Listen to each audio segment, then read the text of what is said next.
everyone. I'm Jensine Bard, and welcome to Testimony, where truth is told, lives are changed, and hope is given. Revelation 12:11 tells us that we overcome by the blood of the Lamb and the word of our testimony. A testimony of your story for His glory. She's a Brazilian-born beauty that was catapulted to CoverGirl fame and later international stardom for her hauntingly beautiful portrayal of Dorothy in the now iconic The Summer of 42, and this just for starters. She would later grace the screen with the legendary John Wayne, aka The Duke, Chuck Norris, Robert Duvall, Donald Sutherland, and Anthony Quinn, just to name a few. Her subsequent autobiography, Surviving Myself, tells the rest of her story. Behind the glitter, the fame, the heartbreak, and the pain, and her decision to turn her pain into purpose, and beautifully so. Ladies and gentlemen, would you welcome back to Testimony, a joy and honor indeed, internationally acclaimed CoverGirl model, actress, film and television star, as well as producer, director, author of multiple books, speaker, proud mother of 3 and grandmother of 4, as well as pro-life activist, philanthropist, and finally, which we will talk about today, founder and president of Hope and Healing at Hillenglade, a nonprofit organization providing equine assisted therapy for veterans, first responders, and their families. Ladies and gentlemen, please welcome everybody's cover girl, Jennifer O'Neill. Jennifer, welcome to Testimony. You're so kind. Thank you for having me back again. You're such a delight. Your show is wonderful, and I'm honored to be here. Well, it's an honor to have you, and you truly are a cover girl without the lifts. Now, is it the makeup, good genes, the Lord, or all three? I think it's genes. My mother was English, and unlike myself, she never went into the sun, which is pretty damaging. So at 94, she looked 12, and high cheekbones and all the beauty of the English woman. So I attribute all of it to just God's grace. I am white-haired now. My whole career as Jennifer O'Neill was my original color, brunette, and I've decided that God has a better brush for ourselves than any hairdresser. So many of my friends say, why have you let yourself go white? And I do have white hair, and I just call it wisdom. Amen. Well, you look fabulous. So let's get right to it. First question. Tell us about Hillenglade, your passion for horses, and how both are helping to give hope and healing to veterans, first responders, and their families. I believe, Jensen, that I came out of my mother's womb loving horses. Growing up, there was something about the unconditional love of animals. They didn't care if you had a bad hair day, if you were in a bad mood. They were just marvelous. And horses were at the top of the list, although I love all animals.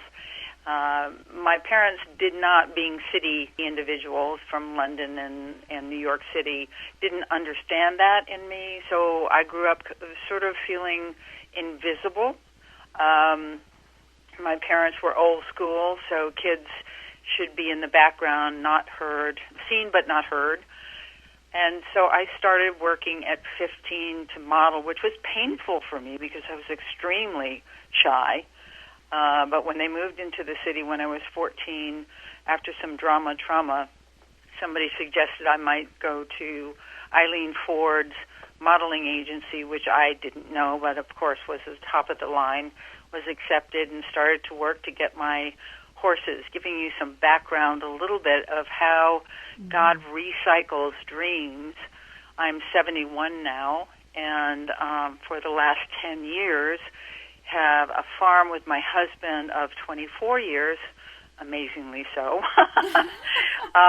20 minutes northwest of Nashville. And we have created a space, the therapeutic wonder of horses, and fabulous ability to let our wonderful heroes and their families come and spend time at the farm to restore and renew a safe place for our military. And I don't mean to go on to a diatribe, but many of our heroes don't want to acknowledge that they might be struggling in areas of PTSD. The higher rates of suicide are well beyond 25 a day for the people who protect our freedoms.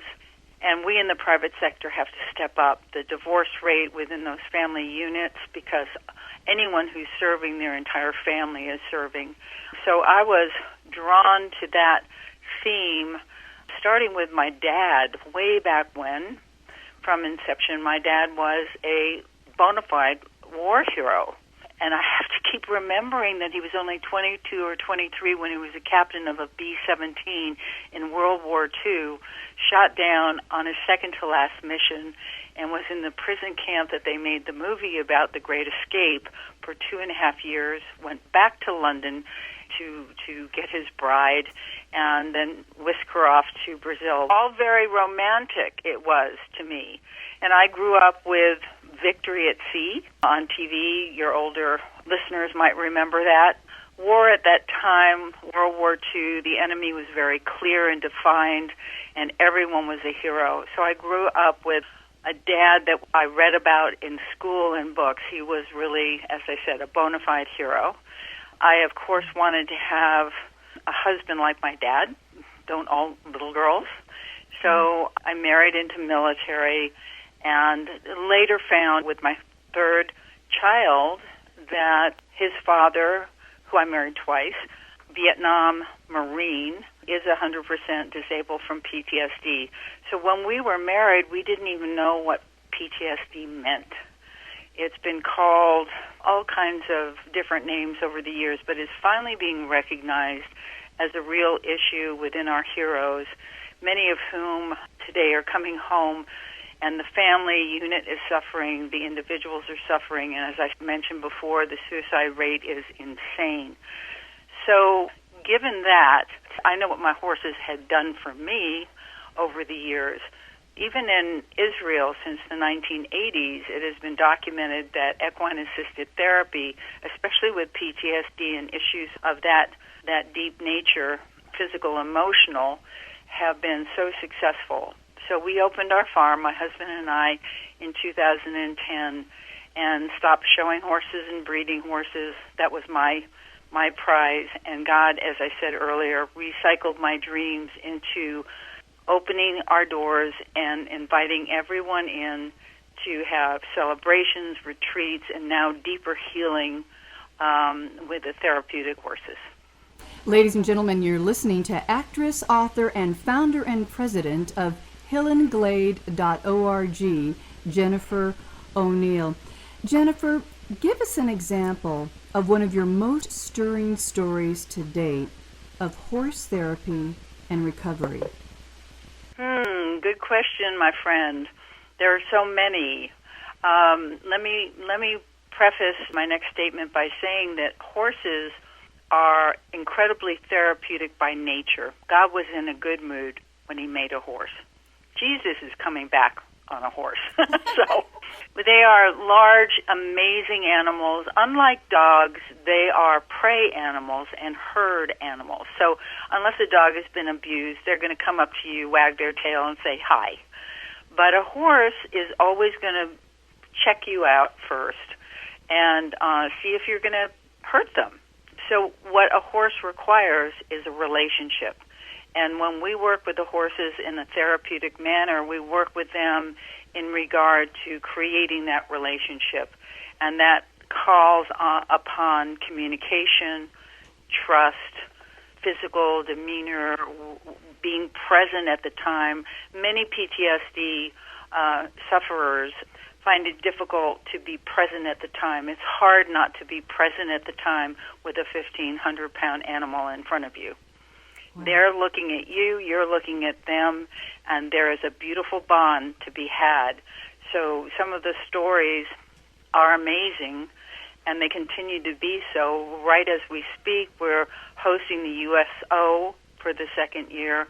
We're Fort Campbell's official equine outreach among our regular people who come in here for therapy. So there is nothing like a warrior speaking to a warrior, but there's nothing like a warrior dealing with a horse that is looking to find not dominance over them, but a relationship. One of my favorite stories in this regard wasn't really with the father warrior or the mom warrior, because we have them, but it was a teenage girl, part of a family, a warrior family. And she came in, and she was in a rage, and we were kind of dealing with a lot of teenage issues with that group that was there. There might have been 6 or 7 of them, all of whom successfully groomed the horses, learned the 17, it's amazing, horses have 17 expressions of telling you how they feel, more than a monkey, whether it's their ear turn, furrowed brow, all the way to turning their back on you and say, don't get near me or I'll kick you, because they are herd animals and they have to trust first. So everyone, all these teenagers were doing well, except this girl that I had noticed clearly that she had come in a storm, upset. So she was the last one to work this very, very nice mare, and this mare didn't want to have anything to do with her. So I went over, and she got very frustrated, and I went over and helped her put the halter on and the lead rope, and the mare would not go with her. And then she started screaming, and she said, "This stupid horse. What is wrong with this stupid horse?" And I said, "Well, would you go with you? You're in such a rage." Mm-hmm. And the next day, Jensen, she came back, and her whole demeanor had changed. This horse did what we call hook on, where the horse without any kind of lead comes over, accepts you, and actually befriends you. And it just changed, it just completely flipped her attitude over, because she realized that she was just so angry. She wasn't inviting the horse in, but she wasn't also inviting her friends, her family, or anyone else in. And then the deeper therapy can start. Ladies and gentlemen, you have been listening to Jennifer O'Neill, internationally acclaimed CoverGirl model, actress, author, and so much more, and now founder and president of Hope and Healing at Hillenglade, a beautiful nonprofit birthed from a passion for horses, now providing equine-assisted therapy for our veterans, first responders, and their families. You can learn more about Jennifer's work, ministry, and mission by visiting hillenglade.org and jennifero'neill.com, and get informed, get help, and then help support an organization that is helping our veterans heal and their families too. Jennifer, thank you for taking precious time to share just a little of your amazing story and ongoing endeavor to help and heal those suffering from PTSD. We look forward to hearing much, much more next week. God bless you. God bless you, and I'll circle the wagons with you, and thank you for the work you do. Awesome. Testimony is a global broadcast made possible by the generous contributions of our valued partners at Jensine Bard Ministries and you, our listening audience. Together, we are reaching souls for Christ, one testimony at a time. If you would like information on how you can support this broadcast with your tax-deductible gift, please visit us at jensinebard.com. That's one word, JENSINEBARD.com. And join the conversation at our Facebook page, Testimony with Jensine Bard. Thank you for listening, and please join us again for Testimony.